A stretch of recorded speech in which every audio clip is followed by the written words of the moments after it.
In San Jose, California, there is a house that never stopped growing. For 38 years, hammers pounded through the night, saws screamed at dawn, and nails were driven into wood that would seal rooms shut forever. This is the Winchester Mystery House, and the story behind it is one of guilt, madness, and something far darker. It began with a fortune built on death.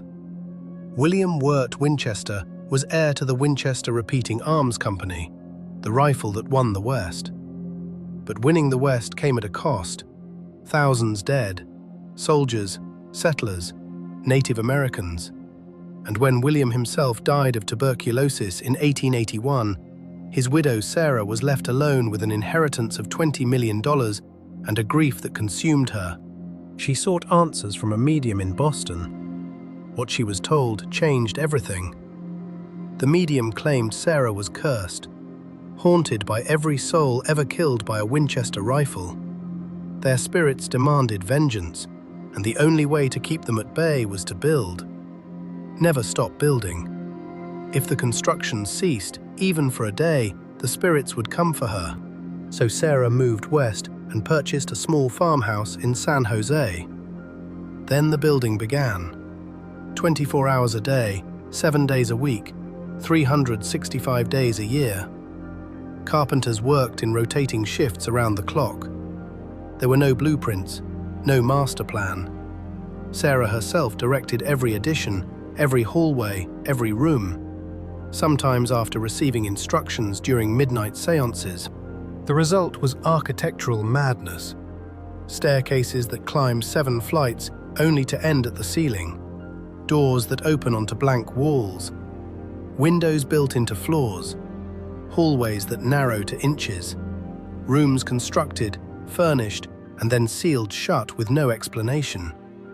The house eventually sprawled to 160 rooms across 6 acres. But the architecture wasn't the strangest part. Workers began to whisper. They spoke of cold spots that appeared without warning in rooms with no drafts. Doors slamming shut in empty hallways. Footsteps echoing from sealed chambers where no living person could be. Some reported seeing a woman in black drifting through corridors late at night, though Sarah was accounted for in her private quarters. Then people started to vanish. A carpenter working the night shift reportedly walked into a newly built wing and never came out. His tools were found neatly arranged on a workbench inside a room that, by morning, had been walled over. Another worker allegedly refused to return after claiming he heard his own name whispered from behind a door that opened to nothing. He was never seen in San Jose again.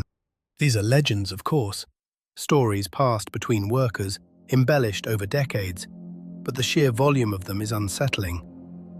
Sarah Winchester died on September 5, 1922.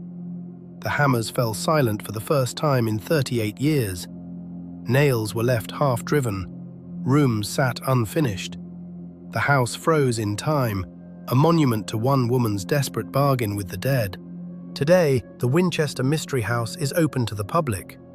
Visitors walk its impossible hallways and peer through its senseless windows.